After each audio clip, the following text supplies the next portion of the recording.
ભગવાનને તો એવું પૂછાય નહીં દુનિયા તે કેમ બનાવી, એની ઈચ્છા, એની મરજી.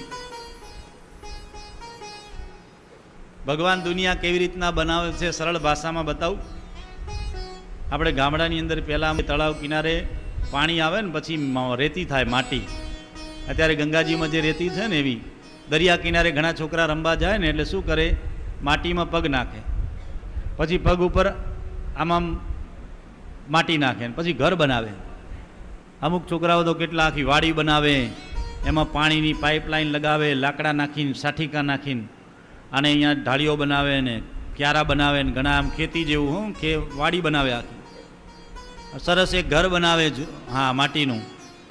તમે જુઓ ને તો એ નાનું બાળક મહેનત કરીને બનાવતું હોય ને તમે આમ શાંતિથી જુઓ તો એને પરસેવો થઈ ગયો હોય, હું એને ભાન ના હોય, એટલી મહેનત કરીને બનાવે ને પાછું બનાવી રહે ને રાજી થાય ને પાછું થોડી વારમાં આમ કરી દે, હું કરે ને. ભગવાન પણ આ જ કરે દે. હું ભગવાનની ઈચ્છા થાય કે આ દુનિયા બનાવી દે, પછી ભગવાન આ બધું નાટક જોઈ લે, પછી એને થાય ને તો એ પણ આમ કરી દે, હું ક્યારેક. આ જ ભગવાનનું કાર્ય છે.